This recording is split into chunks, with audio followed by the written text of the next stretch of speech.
இப்பதாங்க good bad ugly படம் பார்த்துட்டு வரோம். நைனா எப்படி இருந்தது படம்? சும்மா வேற லெவல்ல இருந்தது. யோ ஆதிக்கே, நான் என்னவோ நினைச்சேன், நீ வேற மாதிரியான சம்பவத்தை பண்ணிருக்க. ஏதோ ஓஜி சம்பவம் ஏதோ வாயில கதை ஓட்டிட்டு இருக்க அப்படின்னு நினைச்சேன். உண்மையிலேயே ஓஜி சம்பவம் தான் பண்ணி வச்சிருக்க.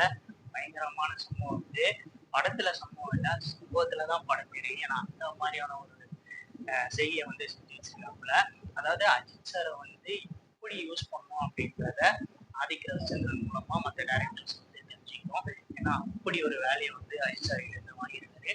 நிறைய இடத்துல வந்து அஜித் சார் வந்து காம்ப்ரமைஸ் பண்ணி நடிச்சிருக்காரு. தன்னோட ஃபேன்ஸ்க்காக, ஃபேன்ஸ் என்ஜாய் பண்ணணுன்றதுக்காக ரொம்பவே என்ஜாய் பண்ணி இந்த கேரக்டரை வந்து பண்ணியிருக்காரு.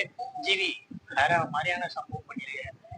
இப்படி வாசி தள்ளியிருக்கிறதும் அந்த புலி அந்த கார்கேயோட சாங்லாம் வரும்போது டேரக்டரே வந்து நொறுங்கிச்சு. அந்த மாதிரியான ஒரு சம்பவம் வந்து பண்ணி வச்சிருக்காப்புல. ஜிவி படம்லாம் நடிக்காதே, அதே மியூசிக்கே பண்ணு. அதே மாதிரி சினிமாட்டோகிராஃபி டெக்னிக்கலா வந்து ரொம்பவே ஸ்ட்ராங்கான படம். சினிமாட்டோகிராஃபிலாம் சும்மா வேற லெவல்ல இருந்து படத்துல நடிச்சிருந்த எல்லாருமே வந்து பாத்தீங்கன்னா அவங்க கேரக்டர் வந்து பயங்கரமா பண்ணியிருக்காங்க.